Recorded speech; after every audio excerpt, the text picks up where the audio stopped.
Ja, man började ju med A-traktor när man var ung. Då byggde man ju en Ford Transit på den tiden. Det var ju rätt så ovanligt, men då hade man ju en sån bil.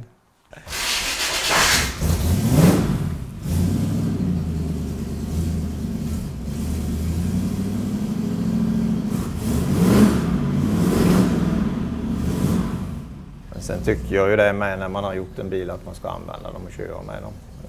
Det är inga trailerbilar jag gör, utan det ska användas. Sen om det blir lite stenskott här och var och så vidare, då får det vara så.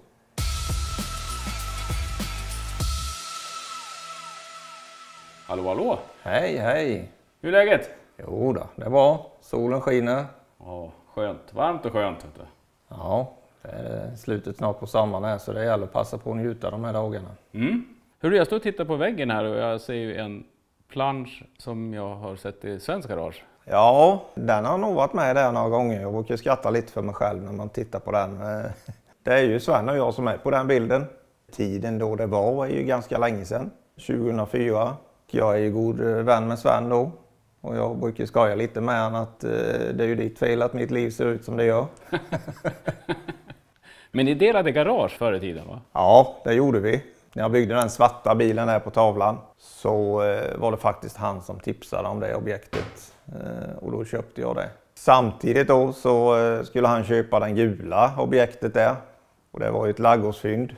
Där neråt så har vi ju den laggården som vi var hämtade Svens bil då. När vi hämtade bilen där så träffade jag min nuvarande sambo som jag har levt ihop med sedan 02. Vad härligt. Men jag tänkte vi kan ju börja titta på den som är från 2004. Absolut, det kan vi göra. Det är ju en A-Ford 1930 Cabriolet. De flesta idag är ju faktiskt Roadsters, så då sitter det inga rutor, men det gör det ju på denna då.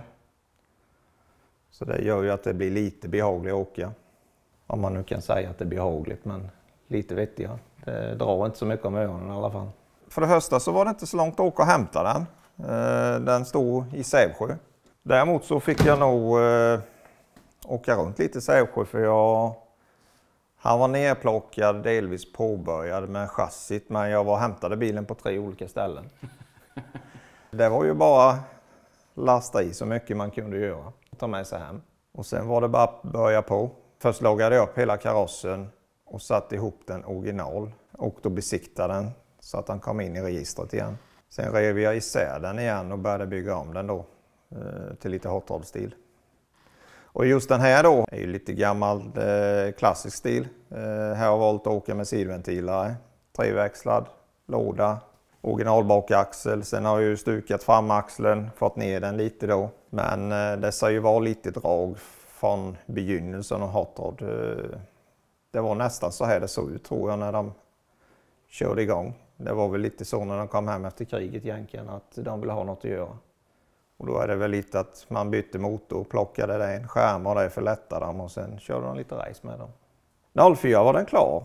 Lite kul då, för att Sven hade också en bil han blev färdig med då, så då ställde vi ut båda våra bilar på Elmia då, kommer jag ihåg. Vi var 2 som åkte lite och höll på och greja i garaget och hade riktigt trevligt.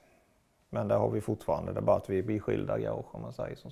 Sen när jag bygger bilar så tycker jag det är kul att få ihop färgkombinationer. Jag tycker som i detta fallet så passar det med en svart bil och med lite röda inslag då. Motorn är röd och fälgar röd och inredningen är röd. Jag tyckte jag fick ihop ett rätt bra kombinationsmässigt när det gäller färgerna då. Rolig färg på ratten. Ja, det är ju egentligen ett misslyckande för den är ju målad i en så kallad kromfärg, men den med åren har ju blivit missfärgad. Så den ser ju nästan ut som den är flerfärgad nu då. Men den får vara så. Det har sin charm när det är lite slitet och varit med lite. Jag är ju egentligen i grund och botten så är jag ju bilplåtslagare. Jag gillar ju knacka lite plåt. Sen är jag ju inte oäven för att göra allt i stort sett på bilarna som jag gör då. Jag tycker det är kul att kunna ge sig på det mesta. Så vi ser om man går igång idag.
Vilket jävla ljud! Ja, den låter rätt så gott som den gör. Det sitter ju bara gamla grejer. Det är ju en... Under botten så är det 95 hästars sidventiler som är ganska trimmad med en rätt så vass gam, dubbla förgasare. Och bottendelen är ju förstärkt och så vidare efter alla konstens regler som man gör när man trimmar sidventiler.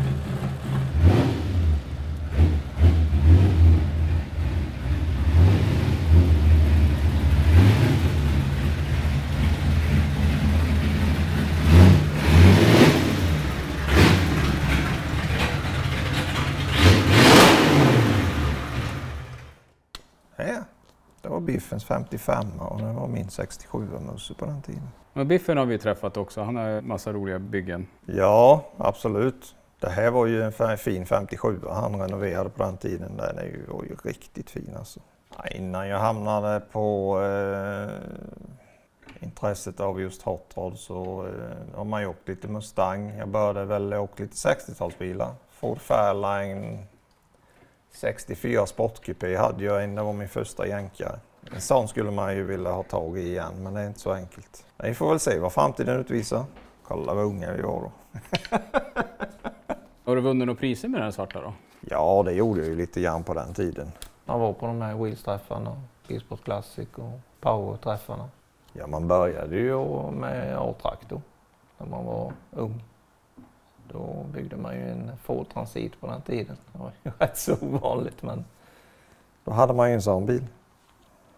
Sen har man ju hamnat in på just det här med Yankeebilsintresset. Man har hjälpt mycket andra och hållit på lite grejer själv. Men sen har det ju varit hot rod stort sett sen 2002 då. Och det är som jag sa innan, det är ju svensk fel alltihop.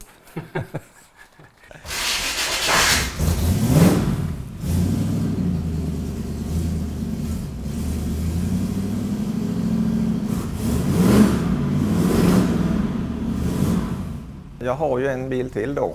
En Ford Tur då 1931 som jag då, jag blev klar med den förra våren kan man säga. Den här hittade jag på annons där jag hämtade i Linköping. Det var en rodkille därifrån som hade tagit hem denna från Danmark.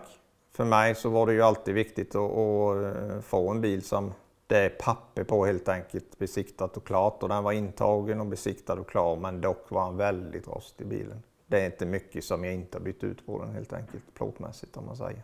Och samtidigt när man gör det och bygger hot rod så vill man göra det lite i sin egna stil då. Och jag gillar ju att ändra på grejer på karossen, men det kanske inte ser ut så mycket för man tittar på lite små detaljer på karossen vad man ändrat då. Sen är ju grundidén jag har byggt denna, så det är det som är det trevliga med hot rod och custom. Man kan bygga som man själv vill, det är ingen som kan komma och påstå att det här är fel eller rätt. Men min grundtanke har ju varit lite att det ska se ut lite som när du byggde en hot rod på 60-talet. Och då tänker jag på skärmarna som är lite avkortade, vi kallar det med bobbade, lite sidoplåtar som är gjort efter egna idéer. Så man får fram det väcket som är på 32an i ramen. Men det är en plåt som går ihop tillsammans med ramen där då. Så den slutar ju där egentligen. Och sen har jag stukat till karossen, jag har lutat bak rutan, tagit en lite gångjärn, spetsat till taket på den, shoppat den 2 tum och lite så då. Och sen har jag även satt i en så kallad soltak då. Och det har jag sänkt ner då, falsat ner så inte så det ska ligga på som ett lock utan att det så passar med i linjerna. Ja, det är lite jobb bakom plåten bara. Det här är faktiskt original på A-Forden. Sen den här slutar här. Sen går det ju det här med Parmagoid-taket går ju ner så. Och så finns det en list där. Och det har jag trollat bort. Dels har jag dragit ner den här. Och sen har jag då fortsatt med den linjen för den vill jag ha kvar lite så den försvinner lite intet då om man säger. Sen karossmässigt på de här A-Fordarna så ligger ju, det finns inga dörrspringor på dem utan de ligger ju omlopp på bakskärmen. Och det tycker jag ju ser lite konstigt ut så att du har sträckt ut karossen för att få en riktig dörrspringa på den. Men sen samtidigt som man sträcker ut karossen så blir den liksom inte i linje så, utan då får man sträcka ut den åt det hållet också och passa in det. Och det medför ju då att man får ju göra nya stolpar, och det är ju nya stolpar här. Här då, som vi pratade om innan, här så har man ju vinklat bak, eller har jag vinklat bak den stolpen. Men då sitter det ett gångjärn här som man har fått ta in, och då har jag ju fått göra om de stolparna och förstärka dem till gångjärnen, så det ska räcka med att ha 2 gångjärn då. Det är lite sådana detaljer som man kanske inte tänker på annars. Det här är ju mer som det var förr i tiden, att man får lära sig krympa, sträcka, logiken med var plåten tar vägen när du rullar den och så vidare. Och det är ju mycket att tänka på, om man säger. Och arbetstimmar är ju inte det som inte räknas så, utan det är ju som en hobby liksom. Det går inte. Det går inte. Sen är det här är ju ett långvarigt projekt som har varit genom många år. Så att man har väl hunnit tänka lite emellan det då, men slutet och resultatet tycker jag det är rätt så okej. Alltså jag såg ju att det var ganska rostigt. Jag har ju egentligen bytt härifrån ner hit. Tanken var upprostad. På den här så sitter det ju parmagoidtak. Alltså du har inget plåttak här. Här är det ju hönsnät och så är det ju klätt ner hit. Där hade de ju klätt om en gång, så när jag började lossa på detta så var det ju danska tidningar under, helt enkelt för att täcka igen rosthålen. Sånt är kul. Det var inte mycket lapp att laga på, utan det var bara att börja göra nya grejer av det. Tanken sitter ju egentligen på de här framme då, men det har jag ju tagit in. Och jag har ju vänt på torpedplåten bak och fram för att få rum med motorn här då. Och det innebär då att jag har gjort en ny tank som sitter bakom baksätet. Sen är ju problemet då med de här Entudo, du har ingen bagage, du har ett baksäte men du har ingenstans att göra grejerna, så då fick jag ju göra i vintras en liten låda här. Så jag får med mig lite grejer. Det är inte mycket bagage, men jag får med sig lite i alla fall. Det är som jag säger till sambo när vi så åker iväg, det gäller att packa lätt. Det är ju jättebra ju. Ja, det passar ju in också. Färgen är jag har ju döpt om den till Candy Brown, men det är ingen Candy Brown utan det är en amerikansk pick-up-färg.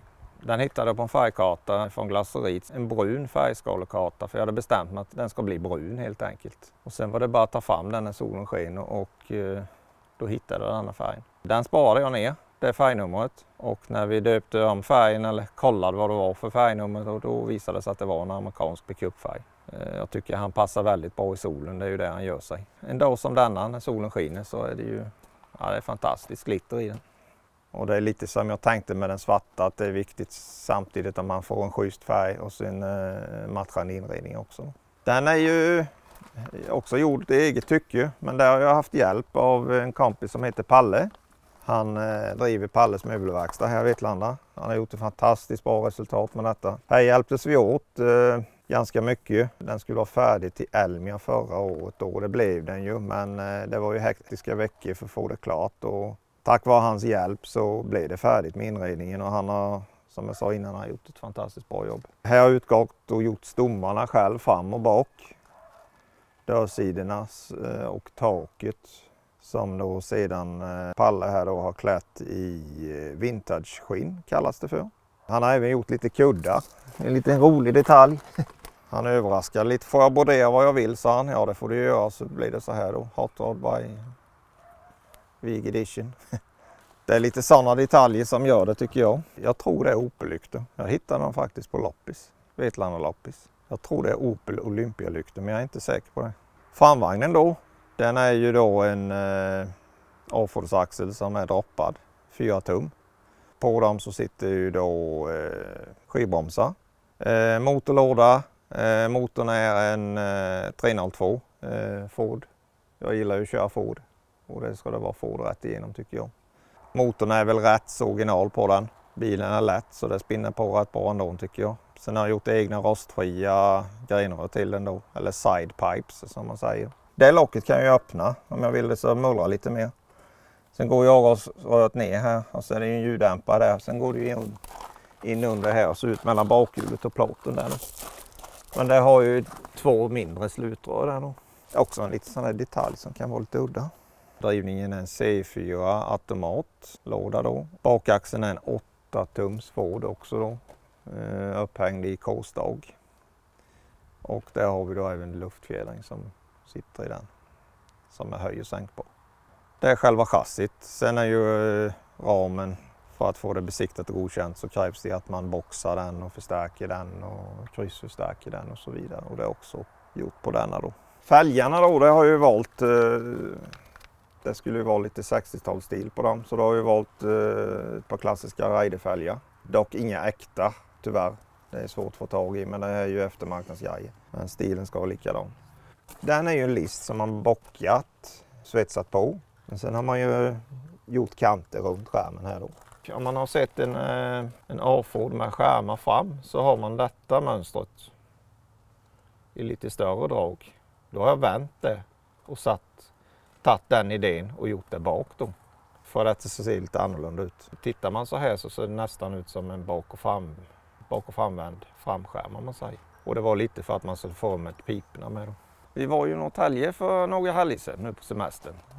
En fantastisk resa som vi var några stycken som vi bilade upp i. Vi kör ju alltid med våra bilar så att det blir en lätt tur på nästan 95 mil fram och tillbaka. Jag fick faktiskt pris där uppe, 3D-pris. Väldigt trevligt, konkurrensen var stenhård. Fantastiskt fina bilar på utställningen. Där kan jag rekommendera att åka dit. Det finns ju alla sorters, allt från fina amerikanska Hot Rod Custom och vanliga europeiska bilar. Var Sven med eller? Sven var med också. Regnar det? Ja, när vi skulle åka hem på kvällen. Vi hade räknat med att åka hem på kvällen från Norrtälje direkt hem. Men när vi kom till Stockholm då hade ju Sven beställt regnet där. Ja. Så då fick vi lägga oss på hotell där nere och vänta till dagen efter för det var ganska mycket regn. Vilken fantastisk bil. Ja, tack ska du ha. Kul att du ville komma. Det har du gjort jättebra. Ja, tackar så mycket. Blir du bygga något nytt nu då? Jag får nog njuta lite av den här bilen. Jag har väl lite grejer i huvudet men man funderar på mig. Vi får se lite. Jag har ju 2 bilar och det är lite platsbrist och så vidare. Så att, ja, vi får se vad som händer. Men det är klart att det bör väl snart klia i fingrarna igen, misstänker jag. Ja, då får vi se. Det kanske blir ett återbesök då. Ja, det är välkommen. Du, tusen tack för att du har tagit dig tid. Tack så mycket. Hej på dig. Hej, hej.